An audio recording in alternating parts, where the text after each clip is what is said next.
We're here to prove it's possible, not just for us, but for every woman brave enough to go for more. We believe success is sweeter when it's shared, and that your next level comes faster when you're surrounded by women who truly get it. This episode is brought to you by the Ultimate Girls Trip Business Mastermind Retreat, where big goals, belly laughs, and bold action all belong in the same room.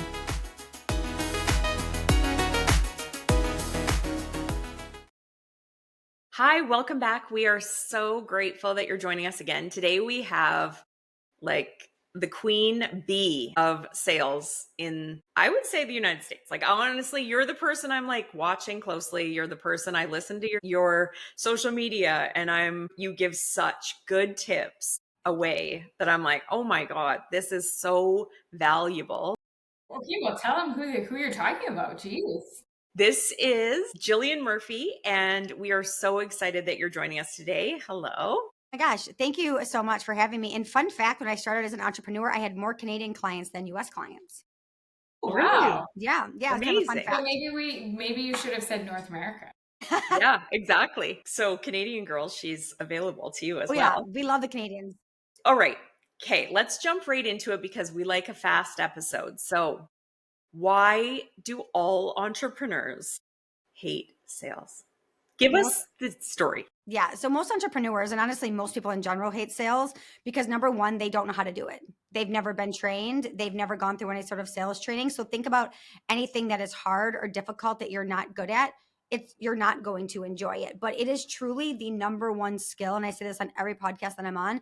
It's truly the number one skill that every business owner doesn't need to just learn, but they absolutely need to master it because times change, economics change, so many things change with sales. And I always say, I'm teaching you a skill for life, not just like a quick fix for your business. Well, and if you're not selling anything, like a service or a product, you don't have a business. You literally don't have a business, and you literally have a hobby. People always say, well, when's the best time to hire you? Is it when I'm growing? Is it when I'm scaling? It's literally the day that you decide to be an entrepreneur or the day you decide to open a brick and mortar. Like the day that you decide to have a business is the first day, and I should be the first hire in your business. When you come to me 2 years later and you haven't sold anything, I got a lot more shit to clean up. For Totally. sure. Yeah. Well, and bad behavior. Yeah.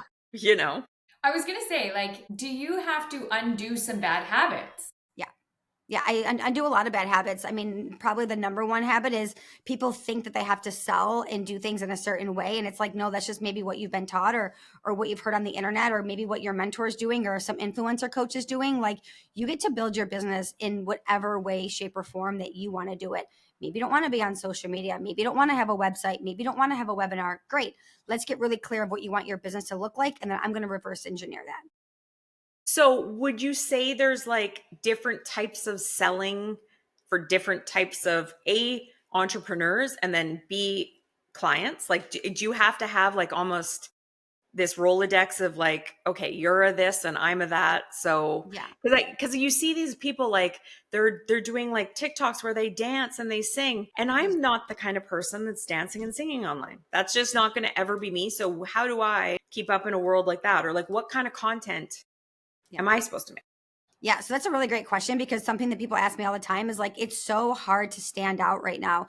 It's so hard to stand out in the saturated market. And I'm like, I actually think it's never been easier to stand out in a saturated market because right now, when everybody is doing TikTok reels, my daughter always says I'm cringe because I call them TikTok reels. She's like, Mom, they're not TikTok reels. They're just TikToks. So either they're doing TikToks or they're doing reels or they're dancing or they're using the same trending audio. You look like everybody else. This is where you get to show your expertise, show your authority, turn your camera around, look at face to camera. I always say, look at Alex Hormozy and Gary Vee. You're never going to see them doing a TikTok dance or a trending audio because they're authorities and they're experts in their space. So if you want to stand out right now more than ever, grab your phone, turn it around, and just start being a human on the other side. Really? Okay. Yeah, face to camera content, number one right now. I'm sure there's a lot of people cheering for that because they think they have to be doing, their whole dance performance on TikTok in order to be relevant. So I'm sure, if I was listening to this episode, I'd be like, thank God. Thank God that I don't have to do that. Okay. So what is kind of your best advice for someone who's I hate selling, other than getting on their, socials and just showing that they're a real human being and showing what they know. What is your best advice for someone who's like, I hate sales. I don't even know Don't know what what to I'm sell. doing. Yeah. Yeah. So I think the first thing is you have to ask yourself, like, what are you putting into your brain? If you say, I hate selling and sales is hard and I don't want to sell, that right there is one of the number one problems, right? I wake up every single day and I'm like, people get to buy from me. I get to receive transactions today. I love selling. It is so fun. I'm never going to say things like, oh, the tariffs suck right now, or the politics, or we're in an uncertain market, or now it's Christmas time, because you're just feeding all of that. So number one, Yeah. it's like ask yourself what you're putting into your brain and your body and your ears, and make sure that you are removing all of that. Number two, why are you actually selling? Like most of you guys listening to this podcast, I'm sure are heart-centered entrepreneurs and you're solving a problem. So go out there and solve the problem. It is literally your job to find people that have a problem and then you get to then solve it for them. So I think that's the second thing. And then the third thing is like you have to be so sold on what it is that you were talking about. You guys, I've been selling the same product for almost 2 years and I'm obsessed with it. I'll talk about it every single day, every day of the week, because I'm bought into it. But what I see so often is people are selling courses or programs or memberships and they don't even want to be selling them. And then the fourth thing I would say is go to your own social media right now. And this might be triggering for some of you. Go to your social media right now and ask yourself, if you landed on this page, would you buy from you? Mm-hmm. And if it's yes, then you're doing a great job. And if it's like, I probably wouldn't buy from me either. I show up, I have a picture of my cat, a Bible verse, my outfit of the day, but nobody really knows that I'm the expert in my space. For sure. Right. What would you say the content that you make is that you get the most engagement on, that you could recommend other people to make as well, that Yeah. in their own way, obviously, Yeah, but absolutely. So I actually have a pinned post at the top of my Instagram. If you guys go over and follow it, it's called the Jillian Murphy. And I believe it's titled 5 DM openers that have made me millions of dollars. You guys, I think I have like 50 likes on that post, which I really don't care about, but I have almost 500 people that have saved that. Wow.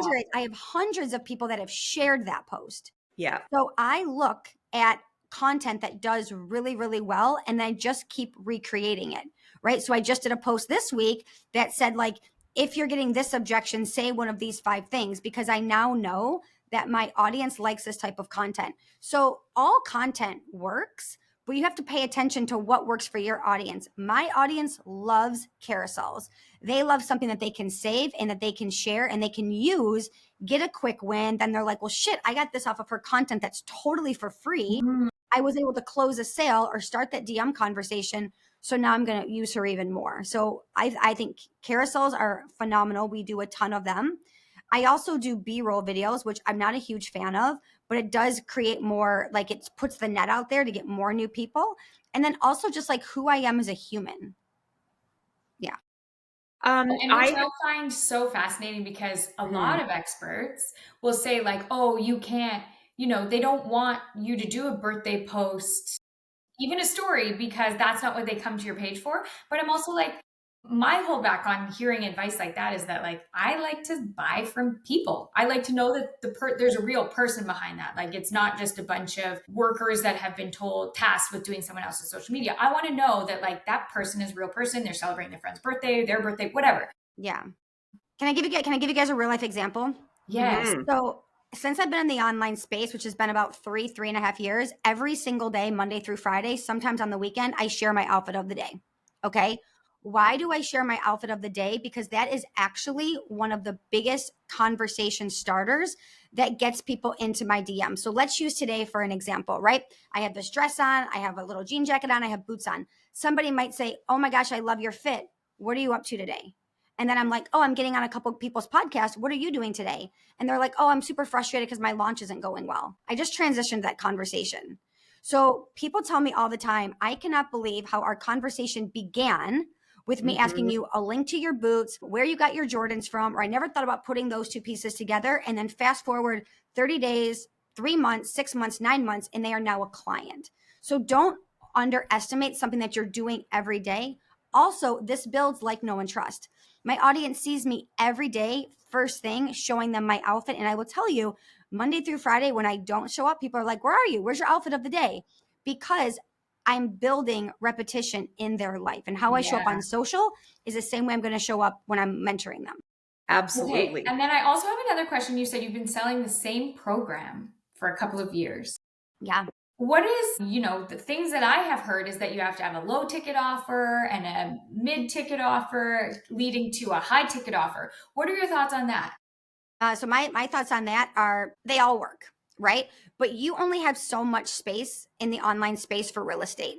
So am I going to get on Instagram stories and talk about a $49 product and sell one? Or am I going to get on social media stories and sell a $6,000 product and sell one? So it's all about where you want to drive people to. We've actually never sold low ticket in our business. We've never sold mid ticket in our business. We have been considered high ticket for as long as I've been around. And I've been on a wait list for years to work with me. So the thing is, I also don't want low ticket buyers in my world. That's not who I work with and who I kind of solve. So I truly believe that I drive people to like the lowest thing in our world is $6,000. The lowest thing that you can work with them with. If you want to hang out and do something low ticket, listen to my podcast, come to my weekly webinar. But I'm not here to create a bunch of different things because I also think it's very confusing for your audience unless you have a very solid ascension model that people know this is where you go, this is where you go, this is where you go. I always say if your ideal client wants to go to Disneyland, why are you making them get on 7 different trolleys to get to the castle? Just put them on the one they want to get to and get them there. You have so many opportunities to lose that client when you're putting them at all these different things. And I know you said too about like the low ticket, high ticket, mid ticket. I actually take a stand on a lot of things that are taught in the online space. Okay, so I have a question because I'm just thinking of the holdbacks of the listeners, right? Like the people that are going to be like, yeah, but, easy for her to say because she's already got this, community of high ticket buyers. So that's different for me. And yeah, but it's different for me because I'm just starting out and I don't have all these high ticket buyers. What would you say to somebody like that? Yeah, you do have high ticket buyers in your audience. You're not talking to them. You're talking to the low ticket buyers and you're talking to the people that are like you have to convince and are at that thing. So when you're creating your content, I want you to ask yourself, what is problem A that my ideal client has? And then what is problem B? So let me give you an example. A newer entrepreneur, their challenges are going to be I don't know what kind of content to put out. I don't know what to put on my Instagram stories. I don't know how to get people on sales calls. That's problem A. That's actually not the type of content that I address. I address problem B. So it's, hey, you want to learn how to sell without launching. You want to know how I've sold millions of dollars without ever getting on a sales call. You don't want to hire a setter and a closer. You don't have more time because you're already full. You already have a booked capacity of clients. So you guys, I guarantee have high ticket buyers in your audience, but you're selling to the low ticket buyers every day. And I will also say this, when I came into the online space, I didn't have a following. I literally started from scratch. I spent 25 years in corporate. So I just aligned my messaging from day one to attract people that are more high ticket. And when I say high ticket, that doesn't mean they're already making money. It just means they want to move, they want to take action, and they want to be in close proximity to me. Amazing. So I have a question because you mentioned you sell in the DMs and you try to avoid a sales call. That is just not your, that's not your business model. So how do you know? I know I've heard you on podcasts talking about like different types of buyers and the personality types attached to that, which I would love for you to explain to us. But also, how do you do a script that you have? Are all buyers go with the same kind of general, if we've decided she's this type of buyer, we give her this script. Or is it more fluid than that? Yeah, it's definitely more fluid than that. And I don't have anybody in my DMs closing any business for me. I'm not using ManyChat. I'm not using ManyFlow. Like it's literally me in there. So I'm humanizing every single conversation of like, where are you at in your business? What's going on? This is absolutely what I do. This is how I can solve it. This is how I can't solve it. Let's talk about next steps of how to do that. And also, I think this is important for people to know listening to the podcast. I do not do sales calls in my business. Okay. And I also don't have low ticket offers. I also don't have a website and I don't have any sales pages.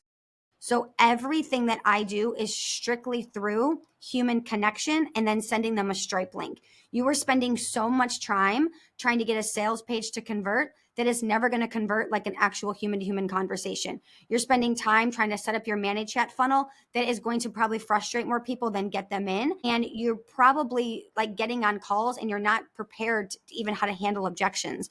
So you have so much more power when you're in the DMs because you have time to think and you have time to ask yourself, how do I want to respond right now? That's so true. Yeah, It is so 100%. true. Sales aside, have you ever left a conversation and been like, I should have said this, I should have said that, but Yeah. you're not ticking along fast enough and it's all just happening so quickly. I can imagine that like a sales call is much the same, that you're, Yeah. I you know, mean, think about get when you're on off a the sales call. call. Yeah. Think about when you're in a sales call and someone asks you like a super random question, right? Like, let's just say right now, I was on a sales call with one of you and you were like, hey, the exchange rate in Canada is terrible right now. What do you do for Canadian clients? I might be like, well, I don't know.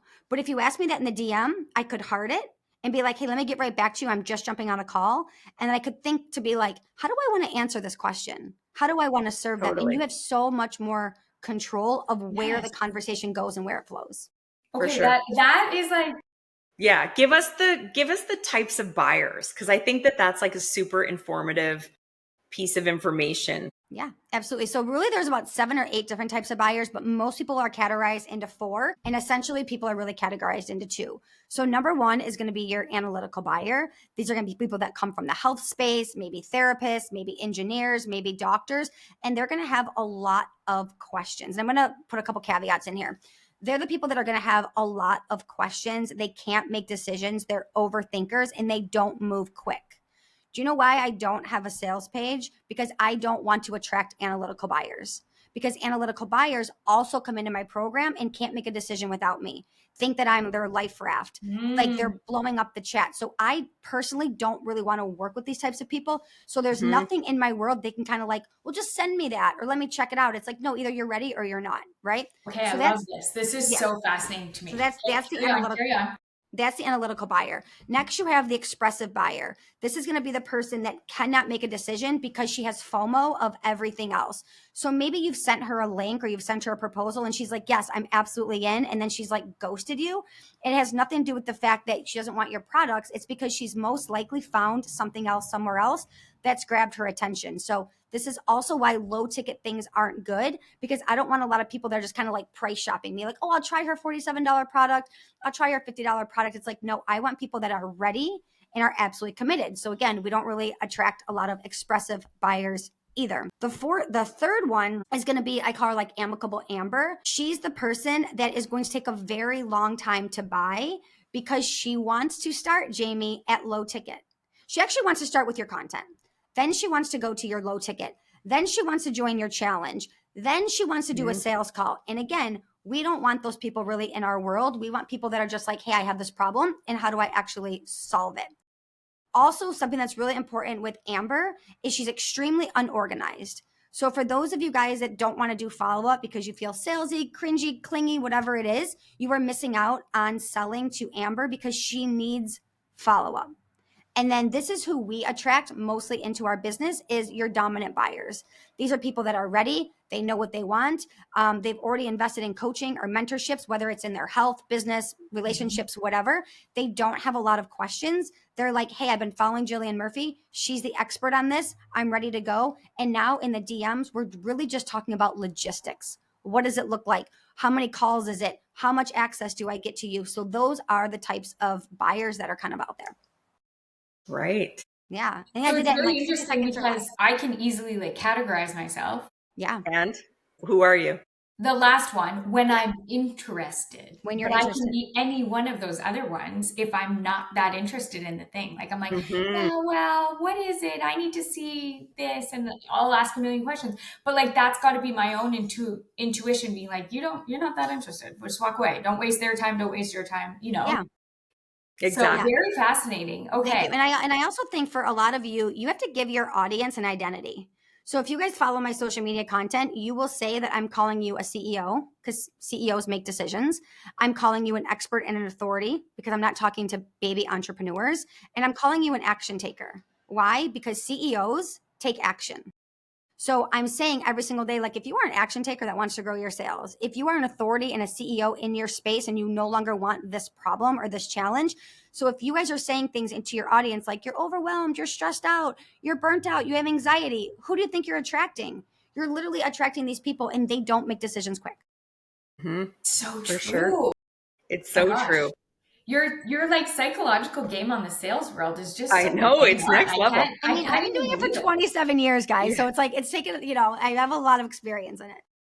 Wow. Yeah, that's why you're the best in the business, though, honestly. Like, it's so fascinating to me because the thing is I watch myself. Like, I'm like, what attracts me to something? That's often the question I like to ask. And sometimes I can put my finger on it and sometimes I can't. Yeah. And then the other interesting thing for me is I can sell certain things easily. Like my website clients, I can sell to them without even thinking because I know exactly what I'm offering them. Generally the same thing every single time. But there's other things when it's kind of like new to me. I'm like, I wonder what people's real problem is here that I'm actually clearly solving. You know, you just kind of get like wrapped up in your verbiage and your all of those types of things. Yeah. So when you people can always ask yourself, like, as I'm putting out this content or as I'm putting out this podcast or whatever, am I putting it through the lens of someone I'm trying to convince? Or am I putting it through the lens of somebody who wants this problem solved? Who wants to buy? Who wants to buy? 100%. So for everyone who's listening, that's like, oh my God, I need her in my life, which is going to be everybody that's listening. Thank you. How do they reach you?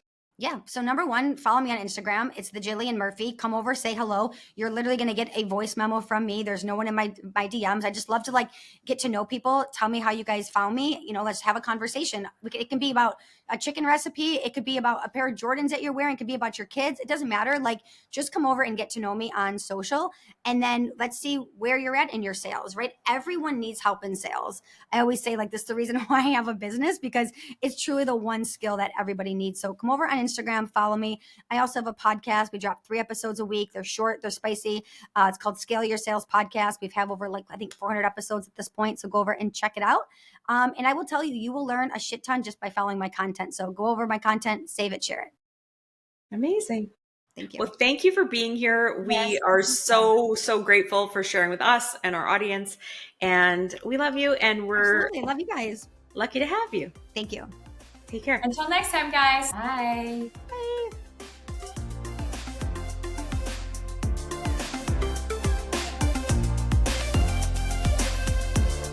We are so grateful you're here. It would mean the world to us if you'll subscribe to our podcast and YouTube channel and leave us a review. If you want to hear more from us, go to proofitspossible.com to join our mailing list and find our social links so you don't miss a thing. Thanks and chat next time.